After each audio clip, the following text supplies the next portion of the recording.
Hey man, congrats on the win this week. Yeah, man. Thanks for letting us borrow the refs this week. You want them back this weekend? It's only the Broncos. We'll be fine. Oh my god, we did it! My dick is big, my dick is wide, my dick is huge. That's right. Super Bowl, here we come.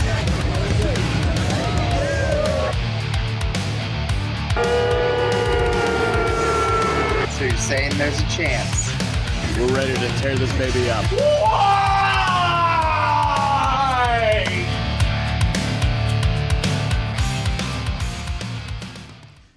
Good afternoon, football fans, and welcome to this Week 7 recap of the Trajan Temple Sportcast. I am your host, professional wrestler and Kansas City Chiefs fanatic Christian Temple, joined alongside, as always, by my good friend, the terrible towel-twirling Trajan. And don't want to speak to you too soon, but it sounds like Matt Canada's job is secured for at least another season, right?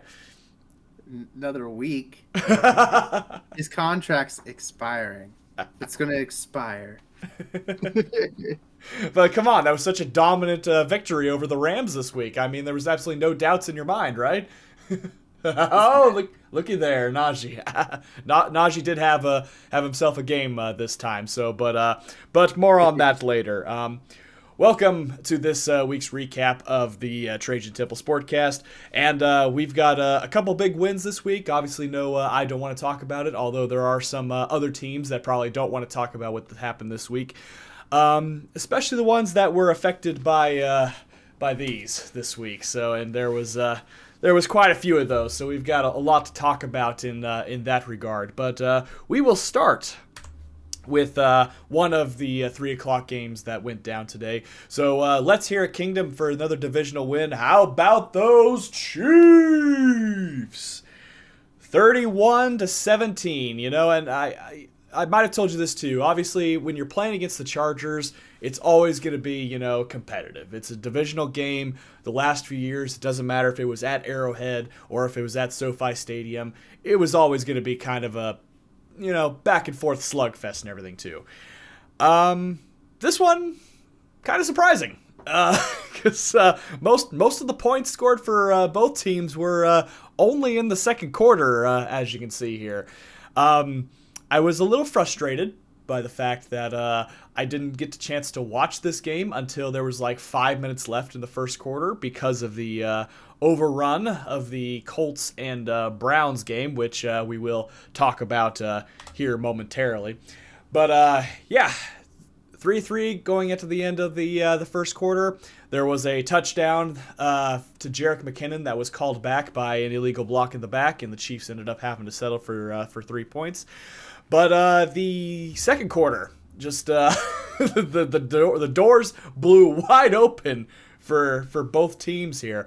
Travis Kelce on a heck of a National Tight Ends Day, a great performance on his part, nearly had 200 yards receiving all by himself. One touchdown for him this week, almost had 2. Marquez Valdez-Scantling, where has he been all season long? He had a great touchdown.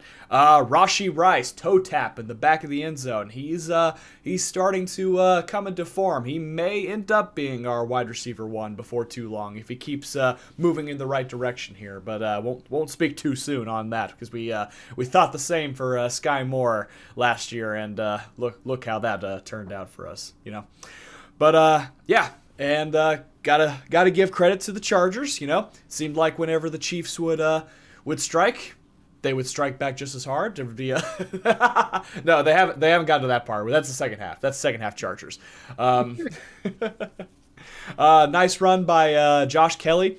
And the touchdown to, I believe it was Gerald Everett. I think it was the tight end that got the touchdown for them. But going into halftime, the Chiefs take the lead. They're up by 7. They get the ball back. And the third quarter, neither team can move the ball. Mahomes had a long arm punt that was intended for the returning Mecole Hardman. I want to say his arm was hit maybe at the release point because the ball looked wobbly. Maybe he hesitated. I don't know. It was kind of hard to tell, but it was a long pass that ended up being intercepted. But luckily, Chiefs defense stepped up yet again and kept the Chargers off the board the entire second half, and that's a pretty high-powered offense to say the least to do that against. So, I mean, obviously we know of Justin Herbert's reputation in fourth quarters, and he definitely lived up to that too. But yep, now you can do that. Going before we go too deep into the fourth quarter, did you get a chance to see any part of this game, or were you just too focused on yours at the time? I got to see a little bit of the fourth quarter because our games were going at the same time. Right. Yeah, it just doesn't surprise me that first half they'll actually make it competitive, then the second half blow it. The Chargers. Exactly right. That's kind of been their MO this season so far. I can tell that the seat is getting hotter and hotter under Brandon Staley as the weeks go on. Could we see Kellen Moore maybe step in as the new head coach for the Los Angeles Chargers? Don't know. I guess we shall see as time goes on here. I mean, you said it before we went live here. The over/under on Brandon Staley being fired by week 10, and boy, it seems like as the weeks go on, that those odds seem to be ever so increasing. Yeah. Oh yeah. So, all right. Well, I will say another thing. Great job by the defense this week. Also, the amount of sacks, including one by former Los Angeles Charger linebacker Drew Tranquil. I bet that felt really good to sack his own quarterback there. But, I mean, you had Mike Dana. I mean, George Karlaftis. I was kind of sad that Chris Jones wasn't able to extend his streak of sacks. But it sure seemed like everyone else at least got one, including the returning Charles Omenihu coming off of his suspension. He had 2 sacks in his return to Kansas City. Welcome to the kingdom, sir. Hope you enjoy your stay, because boy, if you keep having games like that, we welcome you with open arms, because we know that, and it was very evident that the offensive line had their hands full. 2 people guarding Chris Jones, and Jones still came within an eyelash of a sack multiple times, but that opened it up for Omenihu, that opened it up for Mike Dana, for Karlaftis, for Tranquil, and made it very uncomfortable for Justin Herbert even throwing the ball, because he was knocked down by Omenihu. One pass was. Willie Gay got a knockdown. Let's see, Mike Edwards nearly picked it off. Brian Cook did pick it off. And who was the other one? The other one, I believe it was L'Jarius Sneed.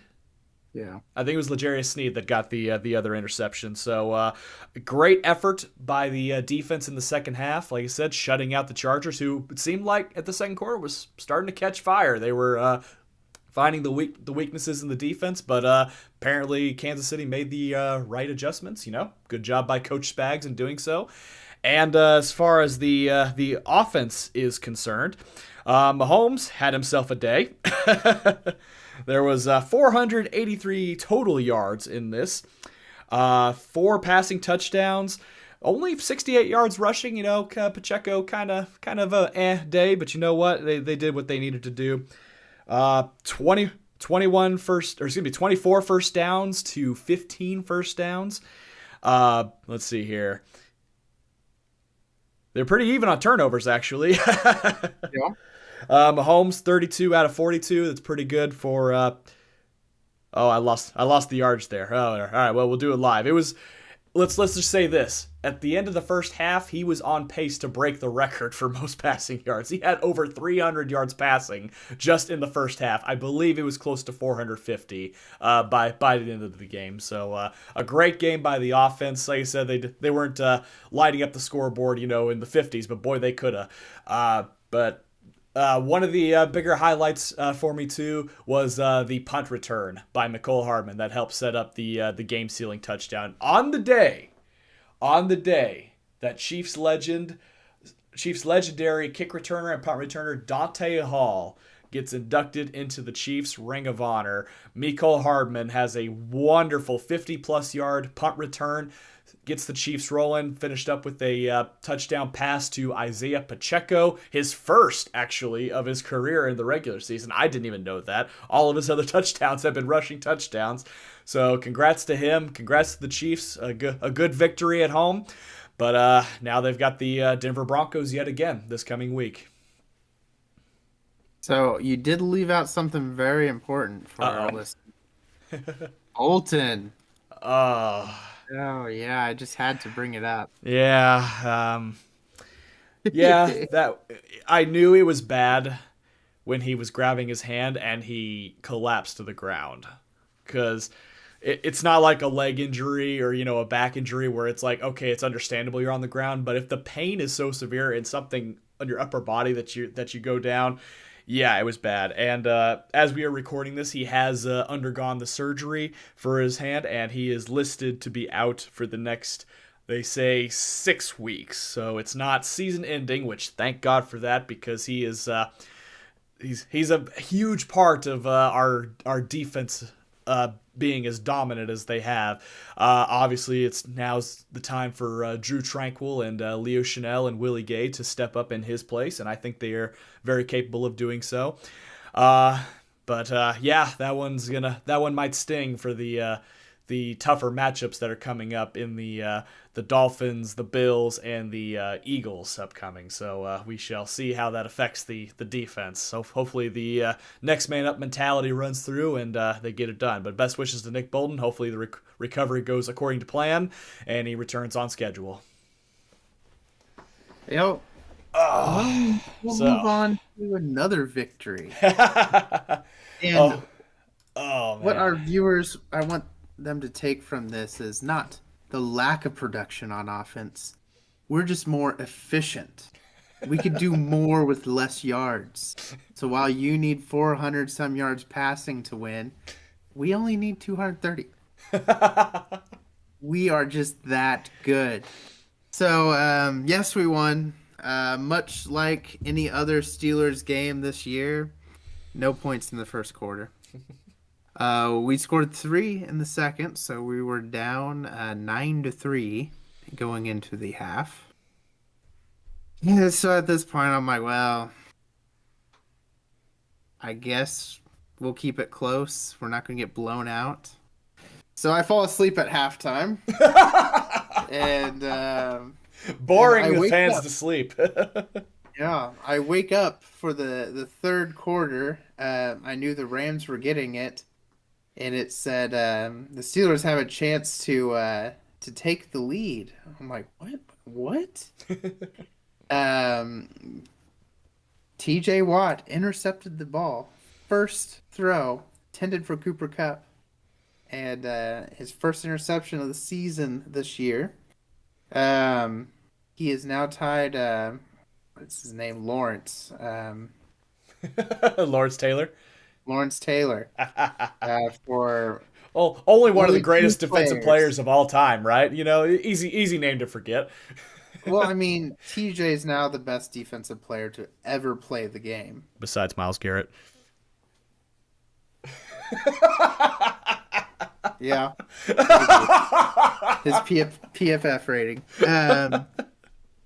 70 sacks and 7+ interceptions. So very impressive. We got that. My fear was, so I wake up, I'm like, well, time to watch a Boswell kick after an amazing stop by our defense. No! We score a touchdown. Kenny Pickett, QB sneak in for our first rushing touchdown of the year. But by the time the day was over, we had 3. Jaylen Warren got in on the action. He gets a touchdown. And Najee Harris got a touchdown as well. So overall, not huge numbers. We did put up over 300, but no 400-yard game for us yet. In over 54 games. But who's counting at this point? The thing I did like about Najee Harris's run in, there was some actual creativity for that run to give him there. Jaylen Warren, I believe, was in on that play, and I can't remember. They faked the handoff to another guy, opened it up, he ran right in. So it was a lot better formation than I've seen lately. And hats off to Matt Canada. He generated some offense. I'm sorry. Let me make sure my earphones were correct there. Yeah, What yeah. what what what, what was what was that you said again? I'm never gonna say it again. You'll just have to hear it in replays. George Pickens had himself a game, but 5 receptions, 107 yards. Deontay Johnson was huge for us coming back. He had a huge gain of 39 yards, 5 receptions on 6 targets, 79 yards. No touchdowns, but still, it definitely opened things up in our throwing game. So good to have Deontay Johnson back. The biggest criticism between those two, gin and juice there, the taunting penalties. Come on, guys. Our offense needs all the help it can get. And, I mean, George Pickens, yeah, I see the taunting on that one, getting up into a player's face, shoving your helmet on him. You can't do it. Nope. Deontay Johnson getting up and doing the shh to him. I mean, yeah, I guess, but our NFL players that fragile. Right, exactly. That's really the case. Just find the guy afterwards for what's his name for doing too small. Justin Jefferson. Yep. And get it over with. But yeah, no, that needs to be cleaned up. And but yeah, no, overall good team win at a home stadium in LA. It sure looked like it, didn't it? Oh, there was a lot of terrible towels in there, and it's bad when you can cause delay of game on the home team with it being that loud. And I believe they had to burn up it was either going to be a delay of game or they had to use a timeout, and they used the timeout, which ultimately leads to the thing that unfortunately this game is going to be known for. Let me just step in there too, because you actually brought up a phrase that is actually very apropos. Earlier you said, but who's counting? It clearly was not the officials, because of this reason. I just had to put that little note in too. Why don't you go ahead and explain the event that we are referring to here? So we get the ball back. We have 2+ minutes to drive away the clock. We are driving down the field, so it looks like we could put this one away. Our defense pretty much shut them out the whole second half. They scored 8 points in the third quarter, but nothing in the fourth quarter. And so we're going. Deontay Johnson converts a 3-7, but oh wait. Well, we get the 3rd and 7. There's pass interference on the defense. Deontay Johnson does his shh. They throw the taunting. Penalties offset. Replay. 3rd down. That's right. Well, now we do get close. We're at 4th and 1. We opt in for the QB sneak. This is like at the 40. And I'm nervous at this point. My wife's trying to talk to me. I'm like, I don't care. The game. This is right. I'm in the zone now. Well, anyways, we run. We clearly did not make that line. I'm not going to try to argue it. That was a bad spot. I feel for the Rams fans on that. Ultimately, do I think they would win? I believe all the momentum was with us still at that point. And TJ Watt, they showed him joking with Mike Tomlin on the sideline when they were deciding to go for it on 4th and 1. It looked like he was saying something to the effect of, I got this.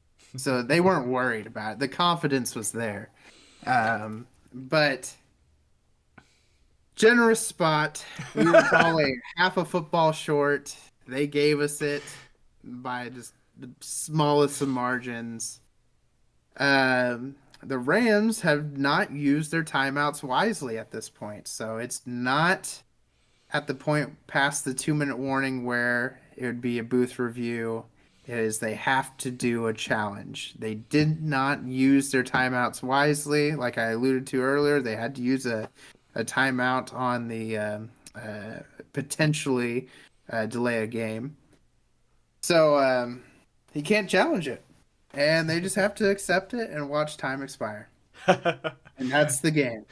That's how it ends it. Watching the replay of that too, did his helmet barely make the line again? I mean, that was. No, I mean, I think they might be counting a pile, and we had a favorable view. Oh man! Like I said, if they did review that play, they probably would have brought it back just a smidge, and ultimately called us too short. But. I'll take it. I mean, like I said, this offense needs all the help it can get. I mean, I am proud of the guys for putting up some yards this week. The offense in the second half definitely looked a lot more fluid. People were gelling together.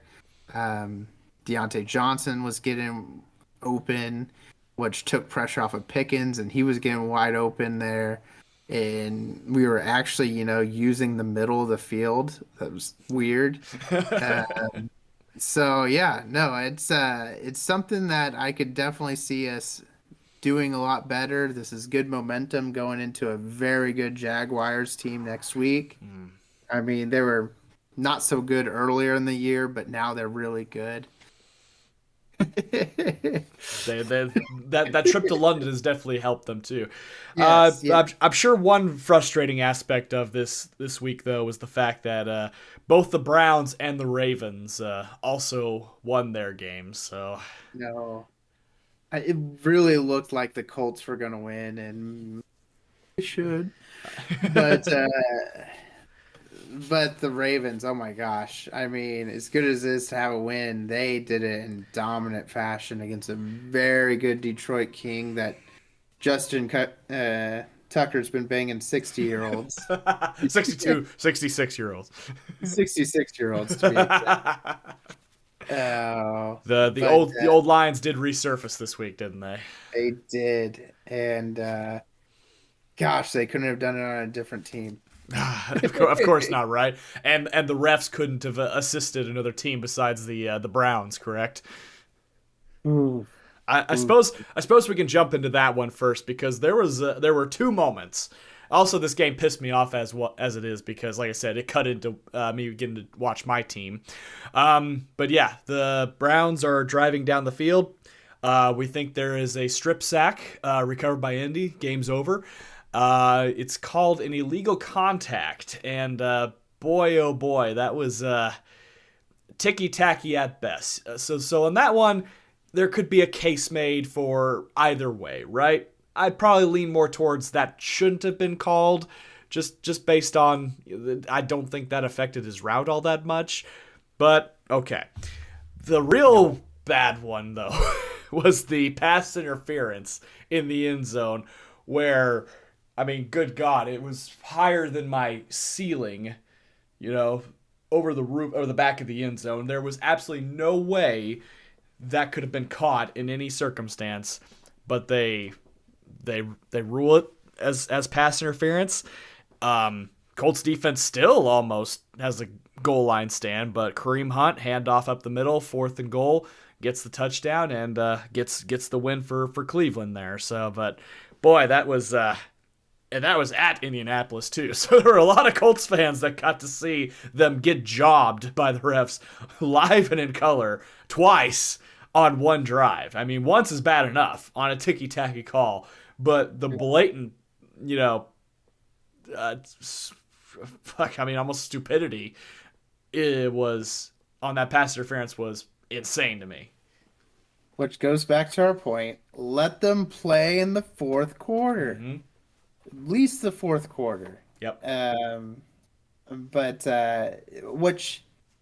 when you look at the stats of this game, you're like, how the heck did the Browns score 39 points. Their defense was great. Mm-hmm. Myles Garrett, you brought him up earlier. He did great. I mean, I believe he did a strip sack at one point. Did Right. he? I believe so, because he also I think he almost had another strip sack, but that was the one that I think that got called back. Yeah. Yeah. I mean, gosh, he did have himself a game. Not as good as what TJ Watt's been doing over the year, but he had himself a game. For some reason though, Myles Garrett can do a quarter of the things that T.J. Watt does, and Myles Garrett just gets all the credit. Because he's the only star out of Cleveland. That's fair. They have to keep Cleveland relevant. They can't, even if Deshaun Watson was doing great right now, which he is not. He was 1 for 5 yards. And even before that, he had a terrible interception. And another one that should have been an interception that he got bailed out on. And you almost wonder if he just said, yep, I'm injured. Take me out of this game. XFL MVP PJ Walker, you got this, and he did. And ultimately, he did. So good I mean, he was good on him. 32, 178 yards and 1 touchdown, though. I mean, you just got. How did they stay in this game with Indy? Well, this was one of the reasons. Yeah, that is it. Or a couple of the reasons, depending on how you look at it. Well, that was kind of a shocking end in that game. Another shocking end, the New England Patriots taking care of business. It was at home against the Buffalo Bills. I mean, who saw that coming, the way the Patriots have been playing these last few weeks? Yeah, that's gosh. I mean, it is good for Steelers fans because we are ahead of them. Yep. So I mean, we're getting into late October, November. Playoff picture is starting to become a real deal here, and we could have that wild card spot ahead of them with losses like this. Absolutely. And then you had the Chicago Bears getting their second win over the Las Vegas Raiders. Although it was another battle of backup quarterbacks there, but still the Raiders it baffles me how they managed to look worse as the weeks go on. But I didn't think it could get worse, but it has. I mean, even considering that it's backup quarterback versus backup quarterback, you still had your stars in there. I mean, there's no excuse for Josh Jacobs in the season he's had. It's almost like he skipped conditioning during his contract talk because he's lost it. Or he saw who drafted him in fantasy football this year. Yes. Number 1 running back last year. And Nothing. But that's beside the point. He let Deontay Foreman outproduce him this week. 16 carries, 89 yards, 2 touchdowns. I mean, it's not. I mean, everyone's talking Tyson Bayonet or whatever his name is. Is it Badgent or I can't even pronounce his name. Everyone's talking about him. I mean, he only was 21 for 20. I mean, he was very accurate. Yeah. 162 yards, 1 touchdown. I mean, I'm not going to diss his stat line there because he took care of the ball. He did exactly what he needed to do. But how did you let them hang 30 on you? It's embarrassing. It's like I said, it's a race right now. Who's gonna get their job ripped away from him first? Will it be Brandon Staley or Josh McDaniel? But it seems like every week Josh McDaniel finds a way to make his case clear that he is not the guy to be the head coach for the Raiders. And I've got some friends that are Raiders fans that are ready to see him go. They have absolutely nothing positive to say about him, and but the owner absolutely loves him. It's like you've seen this guy consistently. I mean, it's exactly like what he did back with Denver. I mean, he got rid of the starting quarterback. Mm-hmm. He went with his guy who knows his system here. And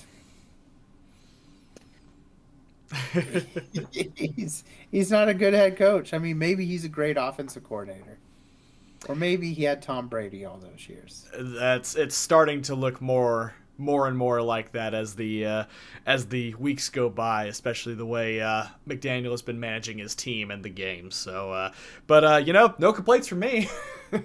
A Raiders loss is a win for America. Well, speaking of winning, both of these teams seemed like they were keen on not winning this game. I mean, it was a matter of who wanted to lose less, I suppose. But the Falcons end up getting the win over the Tampa Bay Buccaneers, and the Falcons are the number one team in the NFC South now. That's who would have thought coming into the season, right? And who's the quarterback of the Saints? He's supposed to be really good. Derek Vehicle or something like that, or Star.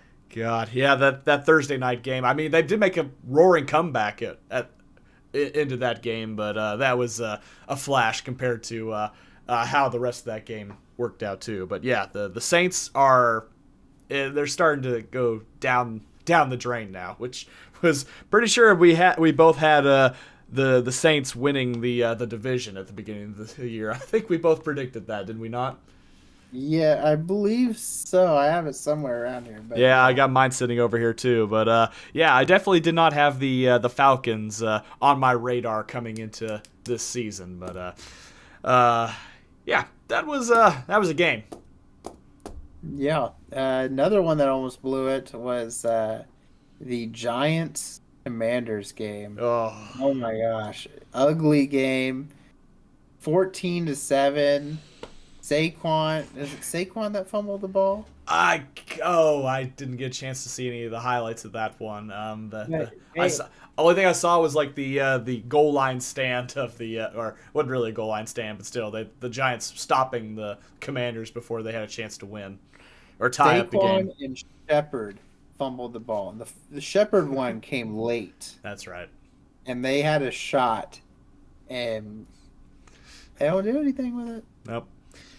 Just goes to show if you need to turn your season around, you just got to play the Commanders, and you'll bounce back. Just ask Chicago last week.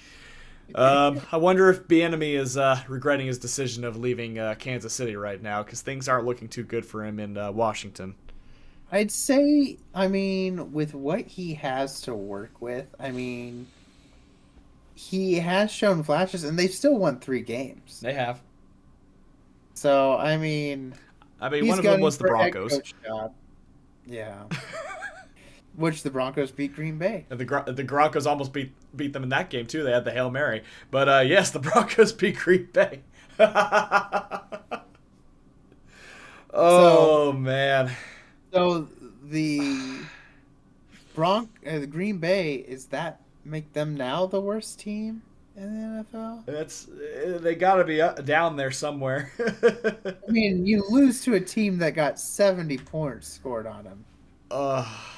And you can't outscore this team? It's pretty embarrassing. Is it time for Green Bay to start looking beyond Jordan Love and maybe starting from scratch and time to find another quarterback, or do we think it is it beyond Jordan Love's control the way they've been playing? Well, I think they started looking for their next quarterback by starting Jordan Love.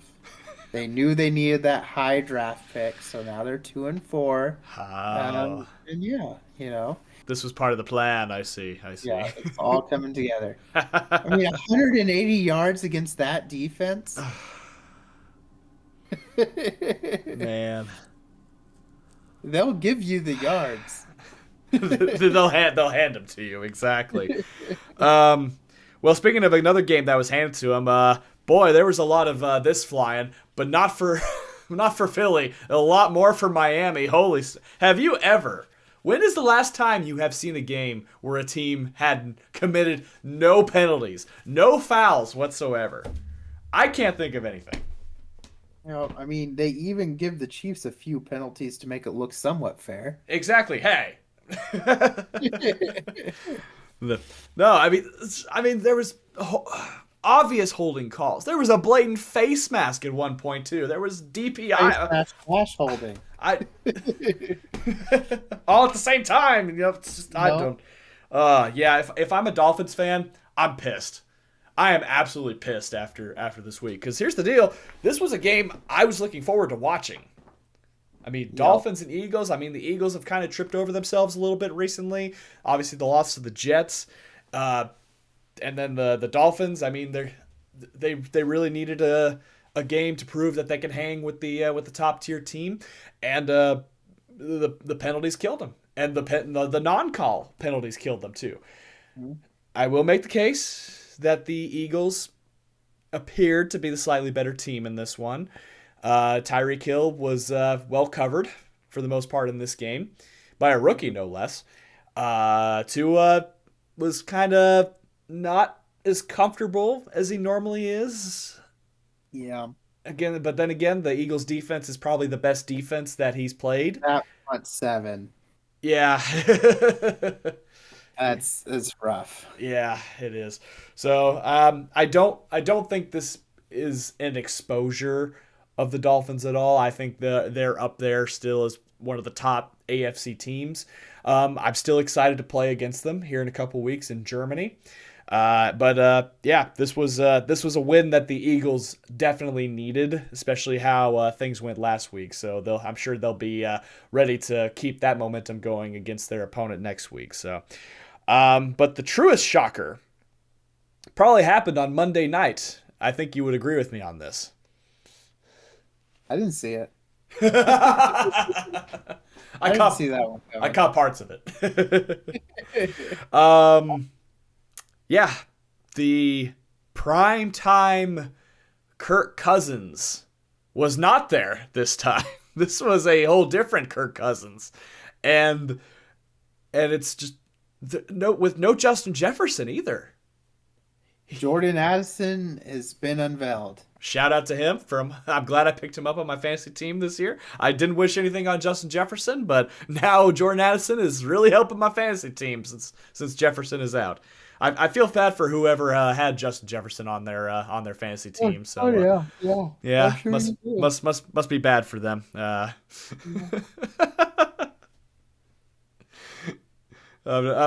waiting for it. I'm waiting for my gift. I got to make sure when you give me my free lunch, I got to make sure I'm there to see you give it to me, so I don't see a loogie hawked in my sandwich. Several.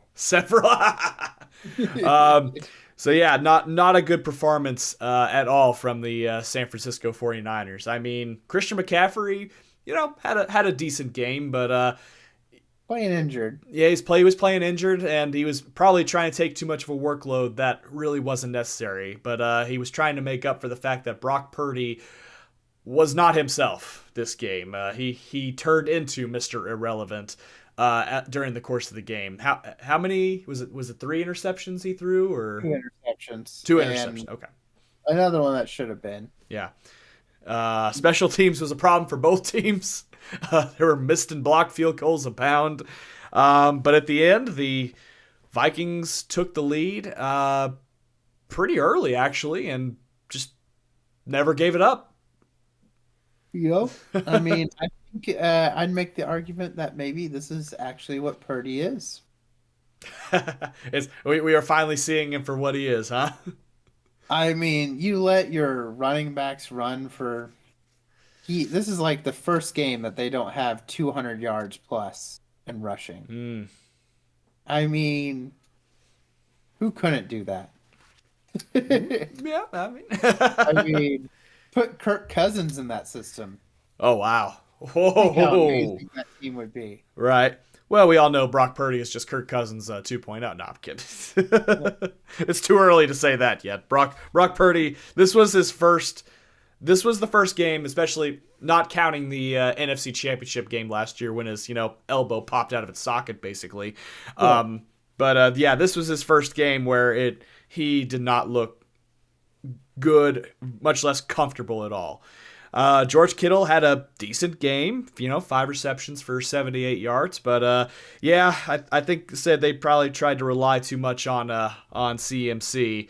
But yeah, it was a statement win for the Minnesota Vikings, especially the way most of their games have gone this season. Mostly losing by one possession in a lot of these matchups, but a big win at home in front of the Vikings faithful. So congrats to them. They're still alive, even though the Lions, still have a little bit of a step on them in the division race. But if the Lions play like they did this week, then it may not take long for the Vikings to catch back up to them. I mean, 3-4, it's not a bad place to be. It could be worse. Absolutely. Could be 0-7.